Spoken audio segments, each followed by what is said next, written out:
జై శ్రీరామ్. నమస్కారం అండి. 2025 సంవత్సరం ద్వాదశ రాశి వాళ్ళ ఫలితాలు ఎలా ఉన్నాయో తెలుసుకుందాం. ముఖ్యంగా ఈ సంవత్సర ఫలితాలు అనేవి మనం ఎలా తెలుసుకుంటాము అంటే, దీర్ఘకాలిక గ్రహ సంచారం చేసే గ్రహాల వల్ల మనం తెలుసుకుంటాం. దీర్ఘకాలిక అంటే సంవత్సరం పొడవుగా ఒకే రాశిలో ఉంటూ సంచారం చేయబోతున్న ఆ గ్రహాల నుంచి మనము ఎలాంటి ఫలితాలు వస్తాయో మనము తెలుసుకుంటున్నాం. అంటే ముఖ్యంగా శని, గురు, రాహు, కేతు ఈ 4 గ్రహాల నుంచి మనకి ఈ సంవత్సరం అంతా ఎలా ఉంటుంది? గురుబలం ఉందా? శని బలం ఉందా? ఇలా మనము తెలుసుకుంటున్నాం. అంటే శని 2.5 సంవత్సరాలు తీసుకుంటాడు ఒక రాశి నుంచి ఇంకొక రాశికి మారడానికి. గురువు గారు ఒక రాశి నుంచి ఇంకొక రాశికి మారడానికి 1 సంవత్సరం పాటు తీసుకుంటున్నారు. రాహు, కేతులు ఇద్దరు కూడా ఒక రాశి నుంచి ఇంకొక రాశికి మారడానికి 18 మాసాలు తీసుకుంటున్నారు.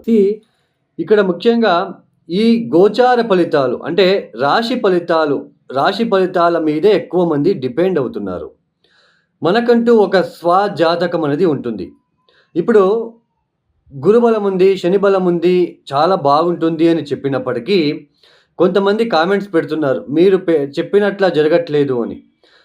ఎందుకు అంటే మీ జన్మ జాతకంలో ఏదైనా గ్రహదశ జరుగుతూ ఉన్నప్పుడు, ఏదైనా గ్రహదశ అంటే దుస్థానానికి సంబంధించిన గ్రహదశ జరుగుతూ ఉన్నప్పుడు, మీ జాతకంలో శని బలహీనపడ్డప్పుడు, అక్కడ గోచారంలో ఇప్పుడు శని మీనరాశికి వెళ్తున్నాడు, అక్కడ అష్టకవర్గ బిందులు తక్కువ ఇచ్చి ఉంటే ఆ ఫలితాలు అనేది పూర్తిగా రావు. దశాభుక్తి మనం మ్యాచ్ చేసుకోవాలి. ఇప్పుడు ఫర్ ఎగ్జాంపుల్, ఇప్పుడు ఒక వ్యక్తికి శని మహాదశ అనేది జరుగుతున్నది. ఆ వ్యక్తికి శని బలిష్టంగా ఉన్నాడు, మంచి స్థానాల మీద ఉన్నాడు, మంచి నక్షత్రం మీద ఉన్నాడు. సో బలిష్టంగా ఉన్నాడని అర్థం. ఆ దశ కొద్దిగా బాగా జరుగుతూ వెళ్తూ ఉంటుంది. అలా ఆ దశాభుక్తి జరుగుతూ ఉన్నప్పుడు సపోజ్ మధ్యకాలంలో కానీ లేదా ఎప్పుడైనా సరే ఆ దశాకాలం పీరియడ్లో ఏళ్ళనాటి శని వచ్చినప్పుడు కొద్దిగా డిస్టర్బెన్స్ ఫీల్ అవ్వడానికి ఛాన్సెస్ ఉంటుంది. ఎందుకంటే ఏళ్ళనాటి శని కదా, ఇక్కడ శని మహాదశ. అంటే మీ జాతకంలో శని బలిష్టంగా ఉన్నాడు కాబట్టే ఏళ్ళనాటి శని వచ్చినప్పటికీ కొద్దిగా డిస్టర్బెన్స్ ఫేస్ చేస్తారు. ఏళ్ళనాటి శని వచ్చినప్పుడు అందరికీ ఇబ్బందులు రావు. ఇది బాగా గుర్తుపెట్టుకోండి. అదే ఒక వ్యక్తి జాతకంలో శని బలహీనపడ్డాడు, పూర్తిగా బలహీనపడ్డాడు. అలా శని బలహీనపడినప్పుడు ఎలా ఉంటుంది అంటే భయము, ఉద్యోగం సరిగ్గా ఉండదు, ఉద్యోగం దొరికినా చేయలేకపోతూ ఉంటాము, ఉద్యోగంలో చికాకులు ఎక్కువగా ఉంటాయి. ఏదో చిన్న ఉద్యోగము, శారీరకంగా ఎక్కువ కష్టపడాల్సిన ప్రమేయం ఏర్పడుతూ ఉంటుంది. ఉద్యోగంలో చుట్టూ భయం ఏర్పడుతూ ఉంటుంది. ఆత్మవిశ్వాసం అనేది ఉండదు. ప్రతి విషయంలో ఆటంకాలు, సమాజంలో మనకి అవమానాలు జరుగుతూ ఉంటాయి శని బలహీనపడ్డప్పుడు. అలాంటి సిచ్యుయేషన్, అలాంటి జాతకుడు బలహీనపడిన ఒక శని మహాదశ జరుగుతూ ఉన్నప్పుడు ఏళ్ళనాటి శని వచ్చింది అంటే పూర్తిగా చాలా కష్టాలు వచ్చేస్తూ ఉంటాయి. అంటే మీ జాతకంలో శని బలిష్టంగా ఉన్నప్పుడు ఏళ్ళనాటి శని వస్తే ఏదో కొద్దిపాటి ఇబ్బందులు వస్తాయి. మీ జాతకంలో శని బలహీనపడినప్పుడు, ఆ దశ జరుగుతున్నప్పుడు, ఆ సమయంలోనే ఏళ్ళనాటి శని వచ్చింది అంటే పూర్తిగా డిస్టర్బెన్స్, చాలా ఇబ్బందులు. ఇలా అండి అష్టకర్గ బిందువులు. తర్వాత ఏ దశాభుక్తి జరుగుతుంది, ఆ దశాభుక్తి జరిగేటప్పుడు శని మహాదశ జరుగుతూ ఉంటే ఆ శని ఎక్కడున్నాడు? ఒకవేళ శని మహాదశ జరుగుతూ ఉంది, శని బలిష్టంగా ఉన్నాడు, సో లాభస్థానంలో శని వచ్చాడు అంటే చాలా మంచి ఫలితాలు. అర్థమైందా అండి? ఒకవేళ ఒక వ్యక్తి జాతకంలో శని బలహీనపడ్డాడు, శని మహాదశ జరుగుతూ ఉంటుంది, ఉద్యోగం లేక ఏ చిన్న ఉద్యోగం చేస్తూ కష్టపడుతూ చాలా మానసికంగా, శారీరకంగా ఆత్మవిశ్వాసం లేకుండా ఇబ్బందులు పడుతూ ఉంటాడు. అలాంటి సమయంలో అలాంటి వ్యక్తి జాతకంలో ఉన్న శని మహాదశ జరిగేటప్పుడు లాభస్థానంలో శని వచ్చి, ఆ లాభస్థానంలో నేను చెప్తున్నది గోచారంలో శని వచ్చి, అక్కడ గనక అష్టకర్గ బిందులు ఏ 4, 5, 6 ఇచ్చి ఉంటే, ఈవెన్ ఇక్కడ మీ జాతకంలో శని బలహీనపడి శని మహాదశ జరిగి మిమ్మల్ని ఇబ్బంది పెట్టినప్పటికీ ఈ లాభస్థానంలో గోచారంలో శని వచ్చినప్పుడు మిమ్మల్ని గ్రాడ్యువల్లీ రైజ్ అయిపోతారు. మంచి ఉద్యోగం దొరుకుతుంది ఆ సమయంలో. ఇది అండి, ఇలా మనం చూసుకోవాలి. ఇది మీకు అర్థమైందని భావిస్తున్నాను. మీరు అర్థం చేసుకోవాలి అనే ఉద్దేశంతోనే ఇది చెప్పడం జరిగింది.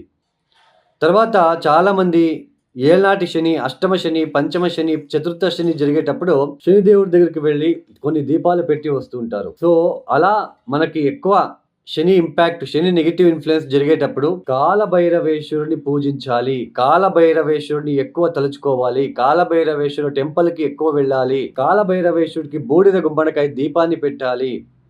నీలమణి వేసుకోవడము ఇవన్నీ అవాయిడ్ చేయాలి. ఏళ్ళనాటి శని, పంచమ శని, అష్టమ శని, చతుర్థ శని జరిగేటప్పుడు ఇబ్బంది పెట్టడానికి వచ్చి ఉంటాడు. మళ్ళా మీరు శనిదేవుడి దగ్గరికి సంబంధించిన వస్తువులని వేసుకోవడము, నీలమణి, నల్ల బట్టలు వేసుకోవడము ఇవన్నీ చేయకుండా మీరు కాలభైరవేశ్వర ఆరాధన చేయాలి. అప్పుడే ఆ నెగిటివ్ ఇంపాక్ట్ తగ్గేది. సో గోచారంలో వచ్చినప్పుడు గురుబలం ఉంది, అయినా మాకు పెళ్లి కావట్లేదండి, మీరు గురుబలం ఉంది, వివాహ యోగం అని చెప్తున్నారు, పెళ్లి కావట్లేదు. వై? మీ జాతకంలోకి చెడు గ్రహాల దశ జరుగుతున్నప్పుడు, సో నెగిటివ్ ఇన్ఫ్లుయెన్స్ జరుగుతున్నప్పుడు ఇబ్బందులు ఉంటాయి. అక్కడ మీ జాతకంలో ఏ దోషాలు ఉన్నాయో వాటికి సంబంధించిన పరిహారాలు చేసుకోవాలి. చిన్న చిన్న సింపుల్ రెమెడీస్ వేళ్ల కొద్దీ ఉన్నాయండి. చూడండి, అందరికీ హోమం వర్తించదు. అందరూ హోమం చేపించుకోగానే ఆ నెగిటివ్ ఇన్ఫ్లుయెన్స్ తగ్గదు. ఇది బాగా గుర్తుపెట్టుకోండి. జమ్ స్టోన్ వేసుకోగానే కోట్లు సంపాదిస్తాము, this is fake, this is wrong sentence. కొన్ని సింపుల్ రెమెడీస్ వేళ్ల కొద్దీ ఉన్నాయి. ఫర్ ఎగ్జాంపుల్, చంద్రుడు అంటే ఏంటి? నీళ్లు, వాటర్. ఈ ఎండాకాలంలో వాటర్ అందించండి. లేని వాళ్ళకి వాటర్ ఇవ్వండి. ఎవరైనా వాటర్ అడిగితే కప్పులో పూర్తిగా ఇవ్వండి, అర్థం సగం ఇవ్వకుండా. సో ఇది అండి, ఇలాంటి రెమెడీస్ వేల కొద్దీ ఉన్నాయి. ఆ గ్రహము జలతత్వ రాశిలో ఉందా, అగ్నితత్వ రాశిలో ఉందా, భూతత్వ రాశిలో ఉందా, వాయుతత్వ రాశిలో ఉందా చూసుకొని మనము పరిహారాలు చేసుకుంటూ వెళ్ళాలి. సో ఇది అండి. సో ఇక 2025 మార్చి 30వ తేదీ శని భగవానుడు కుంభరాశి నుంచి మీనరాశికి వెళ్ళి సంచారం చేస్తున్నారు. తర్వాత గురువు గారు మే 13వ తేదీ వృషభ రాశి నుంచి మిథునానికి వెళ్ళి సంచారం చేస్తున్నారు. ఇక రాహు కేతులు మే 18వ తేదీ తర్వాత రాహు కుంభంలోకి, కేతు సింహంలోకి వెళ్ళి సంచారం చేస్తున్నారు. ఇక ద్వాదశ రాశుల వాళ్ళ ఫలితాలు ఎలా ఉన్నాయో తెలుసుకుందాం ఒక్కొక్కటే. ఇక 2025వ సంవత్సరంలో మేషరాశి వాళ్ళకి ఎలాంటి ఫలితాలు ఉన్నాయని తెలుసుకుందాం. ముఖ్యంగా మేషరాశి వాళ్ళకి ఈ ఒక సంవత్సరంలో గ్రహ సంచారం తెలుసుకున్నట్లయితే శని భగవానుడు వచ్చేసి 2025 మార్చి 30వ తేదీ మీ ఒక వ్యయస్థానానికి వచ్చి సంచారాన్ని చేయబోతున్నారు. అంటే ఏలనాటి శని అనేది ప్రారంభమవబోతున్నది. ఇక గురువు గారు చూసుకుంటే 2025 మే 13వ తేదీ వరకు వృషభ రాశి, అంటే మే 13వ తేదీ వరకు మీకు గురుబలం అనేది ఉంటున్నది. మే 13వ తేదీ తర్వాత ఈ ఒక తృతీయ స్థానానికి వెళ్ళి సంచారం చేయబోతున్నారు. అంటే తృతీయ స్థానంలో మీకు గురు భగవానుడు పూర్తిగా చెడు లేదు, పూర్తిగా శుభుడు కాదు, అంటే మిశ్ర ఫలితాలని ఇస్తున్నాడు. అది ఎలా అని మీకు వీడియోలో చెప్తాను. తర్వాత రాహు కేతులు వచ్చేసి ఇక్కడ ముఖ్యంగా రాహువు 2025 మే 18వ తేదీ తర్వాత మీ లాభస్థానానికి రాబోతున్నాడు.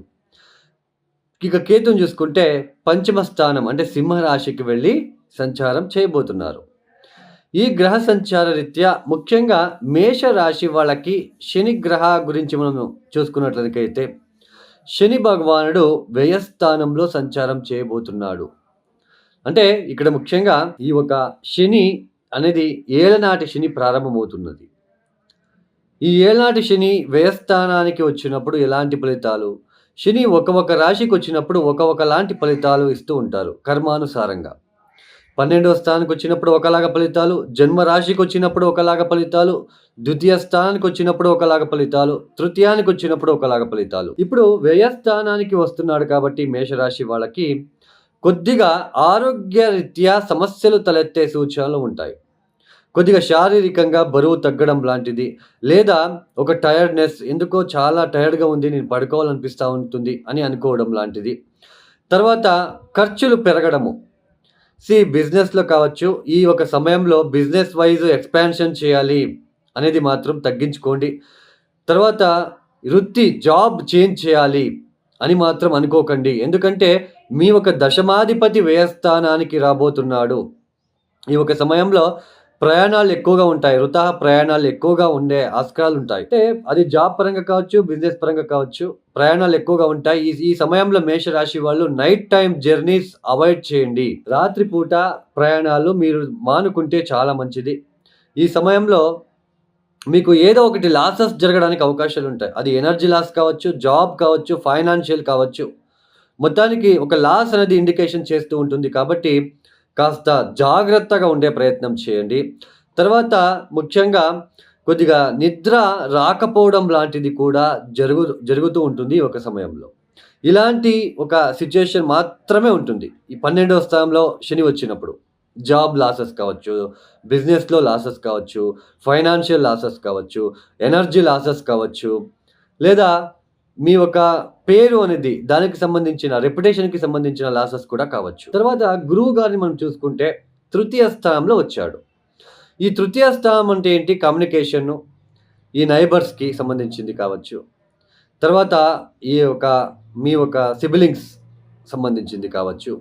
తర్వాత మనకి ప్రయాణాలు షార్ట్ టైమ్ జర్నీస్ అని అంటాం కదా! షార్ట్ జర్నీస్ వాటి గురించి మనము ఈ ఒక తృతీయ స్థానం నుంచి తెలుసుకుంటాం. సో, మనము ఫాస్ట్‌గా మూవ్ అవుతున్నామా లైఫ్‌లో? అది ఎలాంటిదైనా కావచ్చు. తృతీయ స్థానం బలిష్టంగా ఉంటేనే మనకి ఫాస్ట్‌గా మూవ్ అవ్వడము.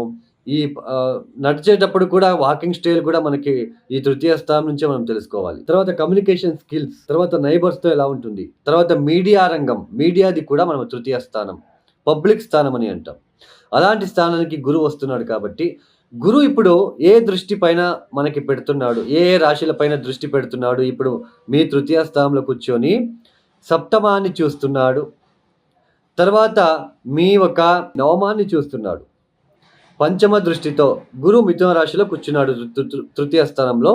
మిథునం, కర్కాటకం, సింహం, కన్య, తుల పంచమ స్థానం. అంటే మీ రాశి నుంచి సప్తమ స్థానంని చూస్తున్నాడు.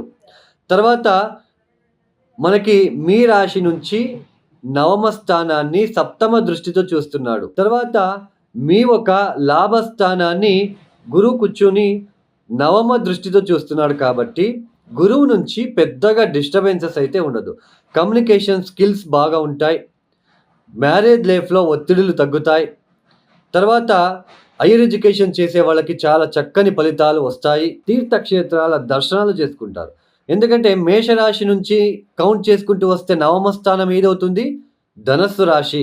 నవమాధిపతినే నవమ స్థానాన్ని చూస్తున్నాడు. అందులోన దేవ గురు బృహస్పతినే నవమాధిపతి నవమ స్థానాన్ని చూస్తున్నాడు అంటే చాలా అద్భుతంగా ఉంటుంది. ధర్మపరంగా ఎవరైతే బాగా నడుచుకుంటూ ఉంటారో వాళ్ళకి ఇది ప్లస్ పాయింట్. సో, స్పిరిచువల్‌గా ఎవరైతే వెళ్తూ ఉంటారో ఈ ఒక సమయం ఇది this is the plus. This is the time. This is the right time. So, దేవతా దర్శనము, ధర్మానికి సంబంధించినది, టెంపుల్‌లో పనిచేసే అర్చకులు కావచ్చు, దేవతాలకి అంటే దేవుళ్ళకి సంబంధించిన విషయంలో ఎవరైనా పనిచేస్తూ ఉంటారు. ఫోటో వర్క్స్ కావచ్చు, దేవుడి గుడిలో పనిచేసే వాళ్ళు కావచ్చు, పురోహితులు కావచ్చు, తర్వాత జ్యోతిష్యులు కావచ్చు, తర్వాత టీచర్స్ కావచ్చు, ప్రొఫెసర్స్ కావచ్చు, మార్కెటింగ్ పని చేసేవాళ్ళు కావచ్చు, మీడియా రంగంలో పనిచేసే వాళ్ళు కావచ్చు, వీళ్ళందరికీ కూడా ప్లస్‌గా మారుతుంది. చాలా చక్కని ఫలితాలు వస్తాయి. గురువు నుంచి చాలా బాగుంటుంది. పైగా లాభస్థానాన్ని చూస్తున్నాడు నవమ దృష్టితో, సప్తమ దృష్టితో నవమ స్థానాన్ని. సో, గురువు నుంచి మేజర్‌గా డిస్టర్బెన్సెస్ అయితే ఉండదు. అయితే 12వ స్థానంలో శని ఉంటున్నాడు కాబట్టి లాసెస్ జరగడానికి అవకాశాలుంటాయి. మీ డబ్బు జాగ్రత్త, మీ ఉద్యోగం విషయంలో జాగ్రత్త, బిజినెస్ విషయంలో జాగ్రత్త. ఇతరులను నమ్మి మోసపోకుండా ఈ షూరిటీ సంతకాలు, ఈ ప్రాపర్టీ రిలేటెడ్ ఏదైనా మీరేమైనా కొత్త ప్రాపర్టీ కొనుగోలు ఇట్లాంటి విషయాల్లో చాలా జాగ్రత్తగా ఉండండి. రాత్రిపూట ప్రయాణాలని అవాయిడ్ చేయండి. తర్వాత పంచమ స్థానంలో కేతు ఉంటున్నాడు కాబట్టి ఇక్కడ పంచమ స్థానం అంటే ఏంటి? సంతాన స్థానము. తర్వాత ఈ ప్రేమికులు ఉంటారు కదా! లవ్ రిలేటెడ్ రిలేషన్‌షిప్ పెట్టుకున్న వాళ్ళు. తర్వాత మన బుద్ధి కౌశలం ఎలా ఉంటుంది? క్రియేటివ్ థాట్స్ ఎలా పనిచేస్తాయి? తర్వాత షేర్ మార్కెట్‌కి సంబంధించింది కూడా మనం ఫిఫ్త్ హౌస్ నుంచి చూస్తాం.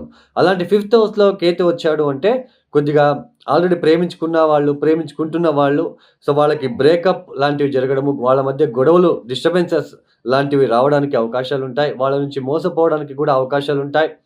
తర్వాత ఈ ఇన్వెస్ట్‌మెంట్ చేసేటప్పుడు చాలా జాగ్రత్తగా ఇన్వెస్ట్‌మెంట్ చేసుకోండి. ఎందుకంటే వ్యయస్థానంలో కూడా శని వచ్చాడు. చాలా జాగ్రత్తగా ఇన్వెస్ట్‌మెంట్ చేసుకోండి.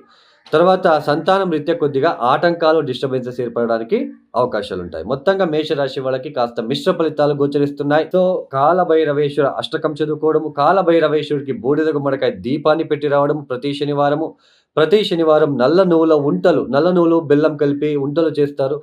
వాటిని ఆవులకి తినిపించడము, ఈ ఒక బీరువా లాంటివి, ఇనుపతో చేసిన బీరువా లాంటివి వృద్ధాశ్రమాలకి మీరు ఇచ్చుకోవడం లాంటిది చేసుకోవడము చాలా మంచిది. ఈ సమయంలో దత్తాత్రేయ క్షేత్రాలకి వెళ్లి దత్తాత్రేయ ఆరాధన చేసుకోవడానికి ప్రయత్నం చేయండి. దత్త చరిత్ర చదువుకోవడానికి ప్రయత్నాలు చేసుకోండి. ఏ పని మొదలుపెట్టినా విఘ్నేశ్వరుడిని తలుచుకొని మొదలుపెట్టండి. ఈ యొక్క వీడియో మీకు నచ్చితే లైక్ చేయండి, షేర్ చేయండి, సబ్స్క్రైబ్ చేసుకోండి. సర్వే జనో సుఖినో భవంతు. ధన్యవాదములు. జై శ్రీరామ్.